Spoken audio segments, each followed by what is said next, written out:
ओम शांति। 13 नवंबर 2022 बाबा के अव्यक्त महावाक्य हैं। रिवाइज मुरली है 10 दिसंबर 1992। मुरली का सार है, पूर्वज और पूज्य की स्मृति में रहकर सर्व की अलौकिक पालना करो। पूर्वज और पूज्य की स्मृति में रहकर सर्व की अलौकिक पालना करो। आज विश्व रचता बाप अपनी श्रेष्ठ रचना को देख रहे हैं। सर्व रचना में से श्रेष्ठ रचना आप ब्राह्मण आत्माएं हो, क्योंकि आप ही विश्व की पूर्वज आत्माएं हो। एक तरफ पूर्वज हो, साथ साथ पूज्य आत्माएं भी हो। बाबा कहते दोनों ही रूप से आप सर्वश्रेष्ठ आत्माएं हो, पूर्वज आत्माएं, पूज्य आत्माएं हो। इस कल्प वृक्ष की फाउंडेशन अर्थात जड़ आप ब्राह्मण आत्माएं हो। इस वृक्ष के मूल आधार तना भी आप हो, इसलिए आप सर्व आत्माओं के लिए पूर्वज हो। तो इस सृष्टि पर पहले हम आत्माएं ही आती हैं। उसके अकॉर्डिंग बाबा कहते आप इस कल्प वृक्ष के तना हो, जड़ हो।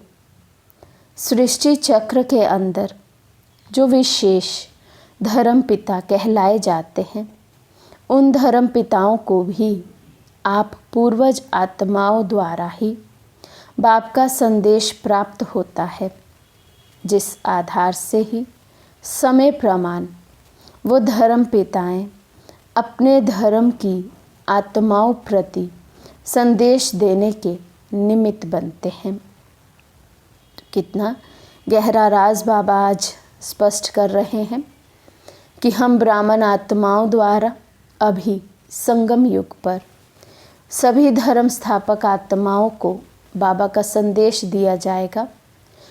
इसी कारण वे जब अपने समय पर इस सृष्टि पर आते हैं तो अपने धर्म की स्थापना करने के निमित्त बनते हैं। वो उपदेश देने के, संदेश देने के निमित्त बनते हैं।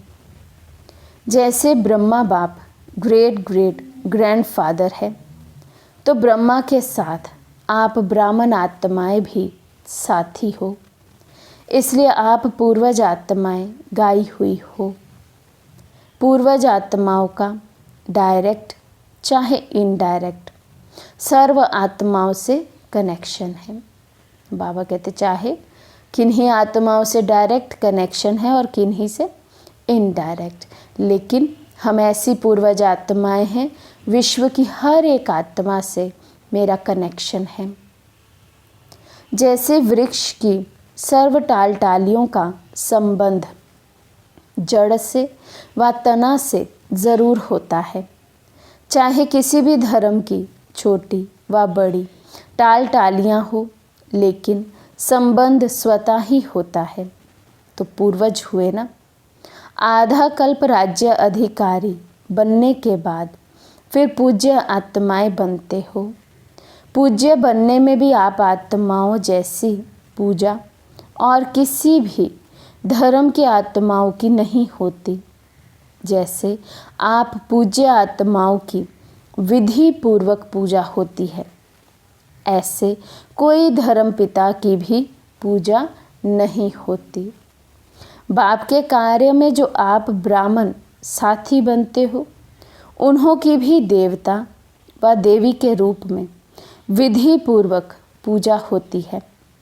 और कोई भी धर्म पिता के साथी धर्म की पालना करने वाली आत्माओं की विधि पूर्वक पूजा नहीं होती, गायन होता है। स्टैचू अर्थात मूर्ति बनाते हैं, लेकिन आप जैसे पूज्य नहीं बनते। और कोई भी धर्म स्थापक आत्मा, बाबा कहते हैं उन सब का गायन होता है, लेकिन जैसे हम देवी देवताओं का पूजन होता है विधिवत, ऐसे किसी भी धर्म स्थापक आत्मा का, धर्म पिता का नहीं होता। भल बाबा कहते उनकी भी मूर्तियां बनाते हैं, लेकिन जैसी विधि पूर्वक पूजा आराधना देवी देवताओं की मूर्तियों की होती है और किसी भी मूर्ति की नहीं। आपका गायन भी होता है तो पूजा भी होती है। गायन की विधि भी आप ब्राह्मण आत्माओं की सबसे न्यारी है। जैसे आप देवताओं का गायन बहुत सुंदर रूप से कीर्तन के रूप में होता है, आरती के रूप में होता है, ऐसे अन्य आत्माओं का गायन इसी प्रकार से नहीं होता। ऐसा क्यों होता है? क्योंकि आप श्रेष्ठ रचना, पूर्वज और पूज्य हो। आदि आत्माएं आप ब्राह्मण आत्माएं हो, क्योंकि आदि देव ब्रह्मा के सहयोगी श्रेष्ठ कार्य के निमित्त बने हो। तो इस समय संगम पर हम ये परमात्म कार्य जो चल रहा है इसमें मददगार बनते हैं, ब्रह्मा बाबा का राइट हैंड बनते हैं। इसलिए बाबा कहते क्योंकि हम बाबा के मददगार बनते तो हमारा पूजन भी होता और गायन भी होता है। अनादि रूप में भी परम आत्मा के अति समीप रहने वाले हो। आत्माओं का जो चित्र दिखाते हो उसमें सबसे समीप आत्माएं कौन सी दिखाते हो? उसमें आप हो। तो अनादि रूप में भी अति समीप हो, जिसको डबल विदेशी कहते हैं, नियरेस्ट और डियरेस्ट। ऐसे अपने को समझते हो? बाबा कहते जैसे डबल विदेशी भाषा यूज़ करते, नियरेस्ट एंड डियरेस्ट, ऐसे अपने को समझते हो कि मैं आत्मा परम धाम में भी बाबा के अति समीप हूँ, सबसे समीप हूँ। पूर्वज का क्या काम होता है? पूर्वज सभी की पालना करते हैं, बड़ों की पालना ही प्रसिद्ध होती है। तो आप सभी पूर्वज आत्माएं सर्व आत्माओं की पालना कर रहे हो? बाबा पूछ रहे हैं इतना स्वामान याद दिलाकर कि हम आत्माएं पूर्वज हैं, तना हैं, जड़ों में हैं। बाबा कहते अब पूर्वज आत्माओं का फर्ज होता है सभी आत्माओं की पालना करना। बाबा पूछते क्या आप पालना कर रहे हो या सिर्फ अपने आने वाले स्टूडेंट्स की पालना करते हो? वह संबंध संपर्क वाली आत्माओं की पालना करते हो? सारे विश्व की आत्माओं के पूर्वज हो? वह सिर्फ ब्राह्मण आत्माओं के पूर्वज हो? जो जड़ व तना होता है वे सारे वृक्ष के लिए होता है, वह सिर्फ अपने तने के लिए ही होता है? सब टाल टालियों के लिए होता है ना। जड़ अथवा तना द्वारा सारे वृक्ष के पत्तों को पानी मिलता है। वह सिर्फ थोड़ी टाल टालियों को पानी मिलता है? सबको मिलता है ना, लास्ट वाले पत्तों को भी मिलता है। इतना बेहद का नशा है। तो बाबा पूछ रहे हैं मैं आत्मा कल्प वृक्ष का तना हूँ, जड़ हूँ, मेरे द्वारा ही पूरे वृक्ष की अर्थात विश्व की हर आत्मा की पालना हो रही है। बाबा कहते इतना नशा रहता है कि मेरी वाइब्रेशन हर एक आत्मा की पालना कर रही है। कितनी बड़ी जिम्मेवारी, जवाबदारी है। वह बेहद किसे हद में भी आ जाते हो। कितनी सेवा करनी है, हर एक पत्ते को पानी देना है, अर्थात सर्व आत्माओं की पालना करने के निमित्त हो। किसी भी धर्म की आत्माओं को मिलते हो व देखते भी हो तो हे पूर्वज आत्माएं ऐसे अनुभव करती हो कि ये सब आत्माएं हमारे ग्रेट ग्रेट ग्रैंडफादर की वंशावली है। हम ब्राह्मण आत्माएं भी मास्टर ग्रेट ग्रेट ग्रैंडफादर हैं, अर्थात पूर्वज हैं। ये सब हमारे हैं। तो बाबा कहते हैं ऐसी फीलिंग आती है, ऑटोमेटिकली आती है। किसी भी धर्म की आत्मा को देखकर कि ये भी तो ग्रेट ग्रेट ग्रैंडफादर की ही वंशावली है, इसकी भी पालना करने के निमित्त मैं हूँ। मैं मास्टर ग्रेट ग्रेट ग्रैंडफादर हूँ, मैं पूर्वज आत्मा हूँ।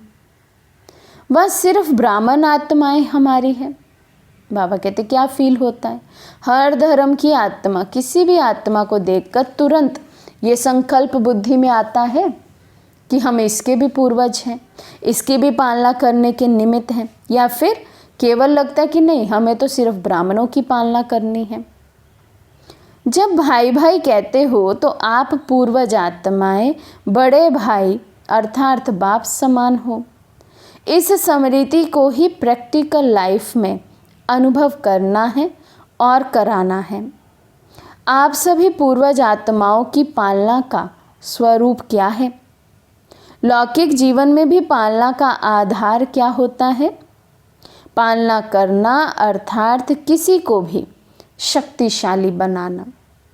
पालना करना माना किसी भी आत्मा को, जो भी आत्मा आपके कनेक्शन में आए, आपके संपर्क में आए, या जहाँ तक भी आपकी वाइब्रेशन फैलती है, सभी आत्माएं शक्तिशाली स्वयं को अनुभव करें।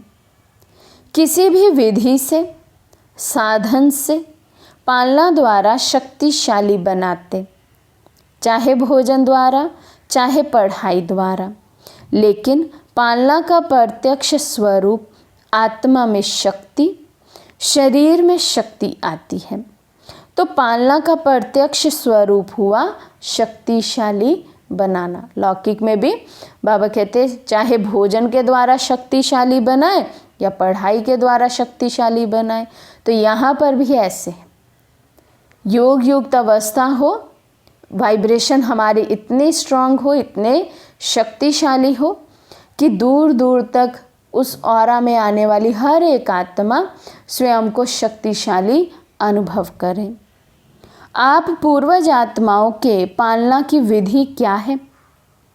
अलौकिक पालना का स्वरूप है स्वयं में बाप द्वारा प्राप्त हुई सर्व शक्तियाँ अन्य आत्माओं में भरना।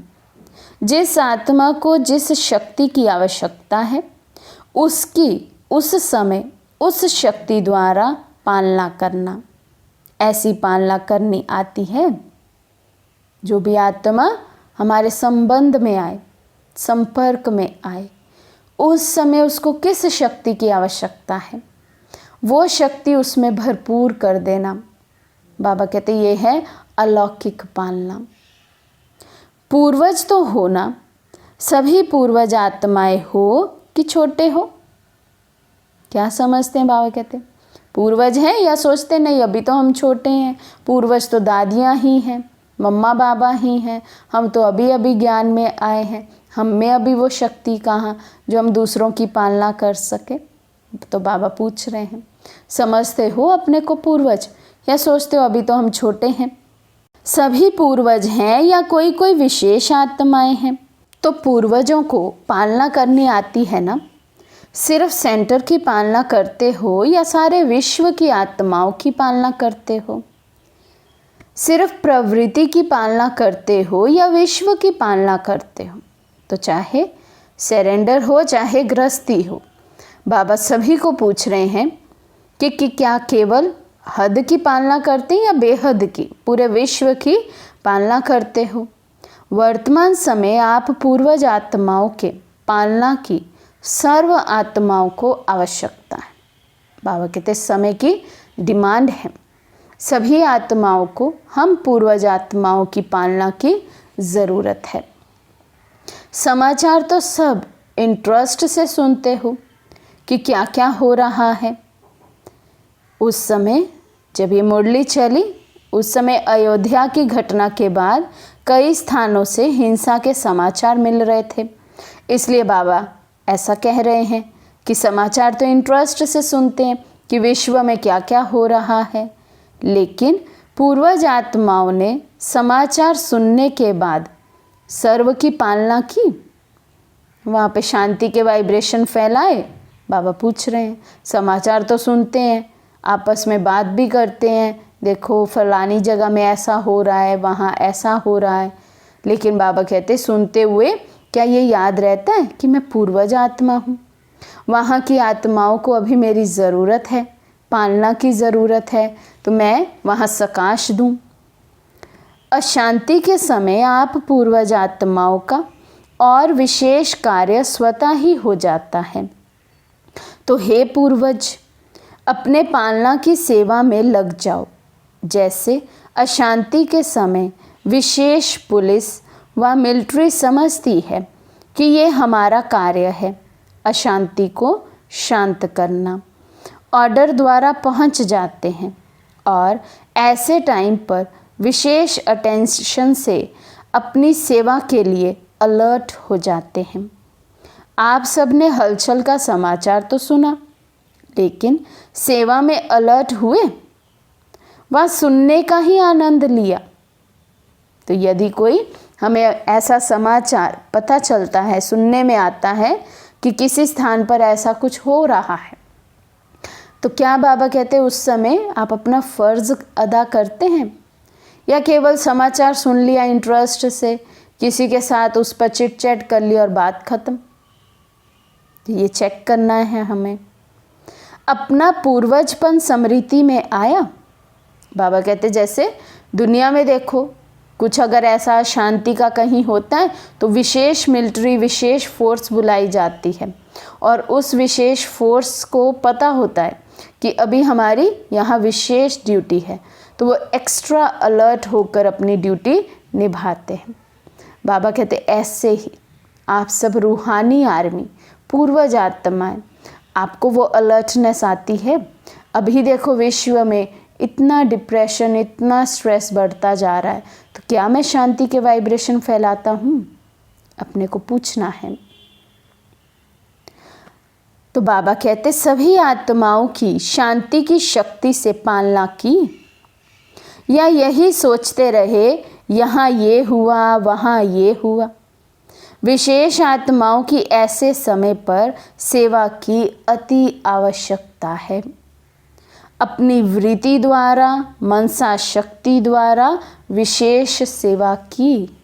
बाबा हमसे रिजल्ट पूछ रहे हैं। कहीं पर भी कैसा भी हम ऐसा कोई समाचार सुनते हैं या अभी तक सुना है, क्या उस समय मुझे याद आता है कि इस समय मुझे सकाश देना चाहिए? बाबा समझाते विशेष आत्माओं की ऐसे समय पर सेवा की अति आवश्यकता है। अपनी वृत्ति द्वारा, मनसा शक्ति द्वारा विशेष सेवा की। वह जैसे विधि पूर्वक याद में रहते हो, सेवा करते हो, उसी रीति ही किया। आप रूहानी सोशल वर्कर भी हो, तो रूहानी सोशल वर्कर ने अपनी विशेष एक्स्ट्रा सोशल सेवा की। इतनी अपनी जिम्मेवारी समझी, या प्रोग्राम मिलेगा तो करेंगे। ऐसे समय पर सेकंड में अपनी सेवा पर अलर्ट हो जाना चाहिए। यही आप पूर्वज आत्माओं की जिम्मेवारी है। अभी भी विश्व में हलचल है, और ये हलचल तो समय प्रति समय बढ़नी ही है। आप आत्माओं का फ़र्ज़ है ऐसे समय पर आत्माओं में विशेष शांति की, सहन शक्ति की हिम्मत भरना, लाइट हाउस बन सर्व को शांति की लाइट देना। समझा क्या करना है? अभी अपनी जिम्मेवारी व फ़र्ज़ अदाई और तीव्र गति से पालन करो, जिससे आत्माओं को रूहानी शक्ति की राहत मिले। जलते हुए दुख की अग्नि में शीतल जल भरने का अनुभव करें। ये फ़र्ज़ अदाई कर सकते हो, दूर से भी कर सकते, या जब सामने आएंगे तब करेंगे। कर तो रहे हो, लेकिन अभी और जैसे हलचल तेज होती जाती है तो आपकी सेवा भी और तेज हो। समझा पूर्वजों की पालना क्या है? बाबा कहते कोई प्रोग्राम बना कर दे, कोई भट्ठी रखी जाए, कोई सकाश का प्रोग्राम रखा जाए, इसका इंतज़ार नहीं करना है। हर एक ब्राह्मण आत्मा इंडिविजुअली पूर्वज आत्मा है और उसकी विश्व की आत्माओं के प्रति इंडिविजुअल जिम्मेवारी है जो उसको स्वयं ही स्वतः ही निभानी है। तो बाबा कहते इतनी हलचल है पूरे विश्व में, क्या क्या हो रहा है, तो केवल समाचार सुनते चिट चैट करते ये हमारा फ़र्ज़ अदाई नहीं है। हमारी फ़र्ज़ अदाई क्या है? हम सकाश दें, अशांत आत्माओं को शांति की वाइब्रेशन दे। मैं लाइट हाउस हूँ, मैं माइट हाउस हूँ, इस स्वरूप में स्थित रहें। ऐसे नहीं कि पूर्वज हैं लेकिन पालना नहीं कर सकते। पूर्वज का काम ही है पालना द्वारा शक्ति देना। श्रेष्ठ शक्तिशाली स्थिति द्वारा परिस्थिति को पार करने की शक्ति अनुभव कराओ।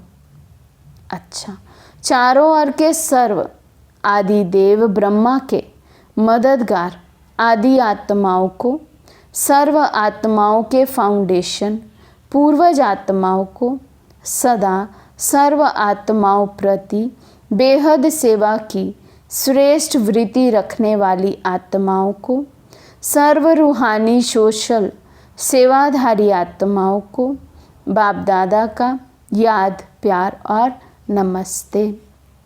हम रूहानी बच्चों की रूहानी बाप दादा को दिल व जान सिक व प्रेम से नमस्ते नमस्ते नमस्ते जी।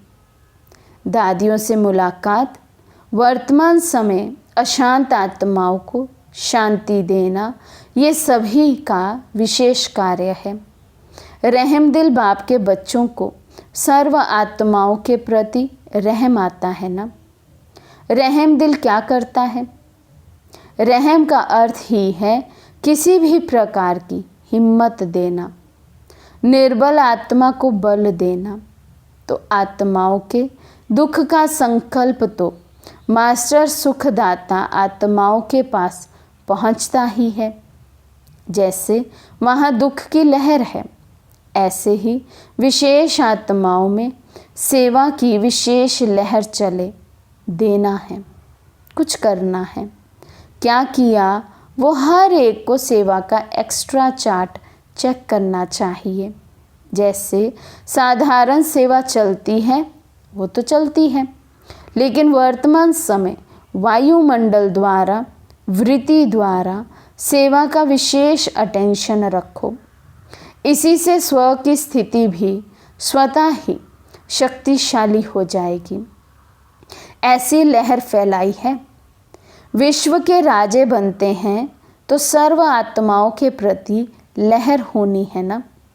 वंचित कोई आत्मा ना रह जाए, चाहे अन्य धर्म की आत्माएं हो लेकिन है तो अपनी वंशावली। चाहे कोई भी धर्म की आत्माएं हैं लेकिन जड़ तो एक ही है ना। ये लहर है। Attention please. बाबा कहते हैं लहर आनी चाहिए। मुझे देना है, कुछ करना है, बाबा को प्रत्यक्ष करना है, आत्माओं की सेवा करनी है, अपने को ऐसी स्थिति में स्थित करना है। बाबा कहते अटेंशन प्लीज। अव्यक्त बाप दादा की पर्सनल मुलाकात। व्यर्थ के प्रभाव में आने वाले नहीं, अपना श्रेष्ठ प्रभाव डालने वाले बनो। बाबा पूछते सदा अपने को पुरुषार्थ में आगे बढ़ने वाली आत्मा हूँ ऐसा अनुभव करते हो? पुरुषार्थ में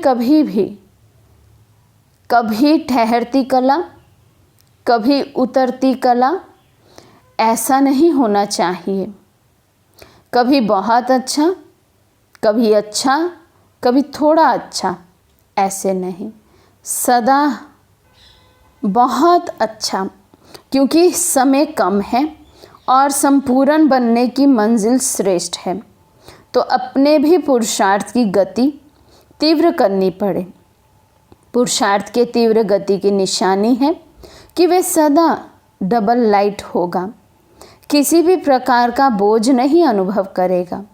चाहे प्रकृति द्वारा कोई परिस्थिति आए, चाहे व्यक्तियों द्वारा कोई परिस्थिति आए, लेकिन हर परिस्थिति स्वस्थिति के आगे कुछ भी अनुभव नहीं होगी। स्वस्थिति की शक्ति परिस्थिति से बहुत ऊंची है। क्यों? ये स्व है, वे पर है। अपनी शक्ति भूल जाते हो तब ही परिस्थिति बड़ी लगती है। बाबा कहते हैं, हम शब्द यूज़ कर रहे हैं परिस्थिति, दूसरे की स्थिति, दूसरे द्वारा मुझे दी गई स्थिति। बाबा कहते क्यों लेते हो? अपनी स्वस्थिति में टिक कर रहो, स्वस्थिति को शक्तिशाली बनाओ तो परिस्थिति का प्रभाव नहीं पड़ेगा। सदा डबल लाइट का अर्थ ही है कि लाइट अर्थात ऊंचे रहने वाले। हल्का सदा ऊंचा जाता है, बोझ वाला सदा नीचे जाता है। आधा कल्प तो नीचे ही आते रहे, लेकिन अभी समय है ऊंचा जाने का। बाबा कहते सदा हल्के रहो, ऐसा पुरुषार्थ हो, ऐसी अवस्था हो कि इस मिट्टी की दुनिया की कोई भी बात मुझ पर अपना प्रभाव ना डाल सके। तो क्या करना है? सदा ऊपर। शरीर में भी देखो तो आत्मा का निवास स्थान ऊपर है, ऊंचा है। बाबा कहते देखो, आत्मा शरीर के हिसाब से भी देखे तो आत्मा सबसे ऊंची बैठी है सिंहासन पर। पाँव में तो नहीं है ना। जैसे शरीर में आत्मा का स्थान ऊंचा है, ऐसे स्थिति भी सदा ऊंची रहे। ब्राह्मण की निशानी भी ऊंची चोटी दिखाते हैं ना। चोटी का अर्थ है ऊंचा। तो स्थूल निशानी इसलिए दिखाई है कि स्थिति ऊंची है। शूद्र को नीचे दिखाते हैं, ब्राह्मण को ऊंचा दिखाते हैं। तो ब्राह्मणों का स्थान और स्थिति दोनों ऊंची। अगर स्थान की याद होगी तो स्थिति स्वतः ऊंची हो जाएगी। ब्राह्मणों की दृष्टि भी सदा ऊपर रहती है, क्योंकि आत्मा आत्माओं को देखती है। आत्मा ऊपर है तो दृष्टि भी ऊपर जाएगी। कभी भी किसी से मिलते हो या बात करते हो तो आत्मा को देखकर बात करते हो, आत्मा से बात करते हो। आपकी दृष्टि आत्मा की तरफ जाती है। आत्मा मस्तक में है ना, तो ऊंची स्थिति में स्थित रहना सहज है। जब ऐसी स्थिति हो जाती है तो नीचे की बातों से, नीचे के वायुमंडल से सदा ही दूर रहेंगे, उसके प्रभाव में नहीं आएंगे। अच्छा प्रभाव पड़ता है या खराब भी पड़ जाता है। अगर प्रवृत्ति में खराब वायुमंडल हो फिर क्या करते हो? प्रभावित होते हैं। तो प्रवृत्ति वालों को बाबा पूछ रहे हैं, घर गृहस्थ में रहते हैं, बहुत सी बातें आती हैं। बाबा कहते हैं यदि वायुमंडल भारी हो तो आपकी स्थिति हल्की रहेगी या आप उस वायुमंडल के प्रभाव में प्रभावित होकर अपनी स्थिति को भी भारी कर लेंगे। खराब को अच्छा बनाने वाले हो या प्रभाव में आने वाले हो, नेगेटिव को पॉजिटिव बनाने वाले हैं या नेगेटिव के प्रभाव में आने वाले हैं। बाबा पूछते क्या रिजल्ट है? क्योंकि माया भी देखती है कि अच्छा अंगुली तो पकड़ ली है, अंगुली के बाद हाथ पकड़ेगी, हाथ के बाद पाँव पकड़ लेगी, इसलिए प्रभाव में नहीं आना।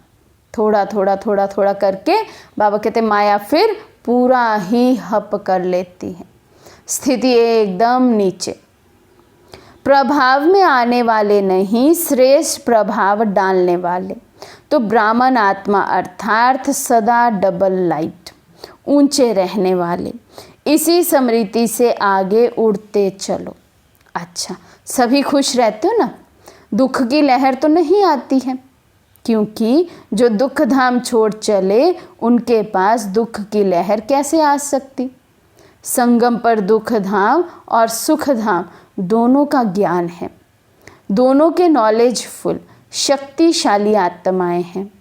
गलती से भी दुख धाम में जा नहीं सकते। सदा खुश रहने वालों के पास दुख की लहर कभी आ नहीं सकती। अच्छा, सेवा और स्व उन्नति दोनों का बैलेंस रखो। ऐसे नहीं सेवा में मस्त हो गए तो स्व उन्नति भूल गए। सेवा का शौक ज़्यादा है, लेकिन दोनों का बैलेंस, समझा? अच्छे चल रहे हैं, लेकिन सिर्फ अच्छे तक नहीं रहना, और अच्छे ते अच्छे। आज का वरदान है, अपनी जीवन को हीरे समान वैल्यूएबल बनाने वाले समृद्धि और विसमृद्धि के चक्कर से मुक्त भव। अपने जीवन को हीरे समान वैल्यूएबल बनाने वाले समृद्धि और विसमृद्धि के चक्कर से मुक्त भव। ये संगम युग समृद्धि का युग है और कलयुग विसमृद्धि का युग है। अगर अपने श्रेष्ठ पाठ, श्रेष्ठ भाग्य की सदा समृद्धि है तो हीरे समान वैल्यूएबल हो, और अगर विसमृद्धि है तो पत्थर हो। ये समृद्धि और विसमृद्धि का खेल है। संगम युग के रहवासी कभी कलयुग में चक्कर लगाने जा नहीं सकते। अगर थोड़ा भी बुद्धि गई तो चक्कर में फंस जाएंगे, क्योंकि कलयुग में बहुत रौनक है, लेकिन वे रौनक धोखा देने वाली है। स्लोगन है, अपनी कर्म इंद्रियों को लॉ और ऑर्डर प्रमाण चलाने वाले ही सच्चे राजयोगी हैं। अपनी कर्म इंद्रियों को लॉ और ऑर्डर प्रमाण चलाने वाले ही सच्चे राजयोगी हैं। अच्छा, ओम शांति।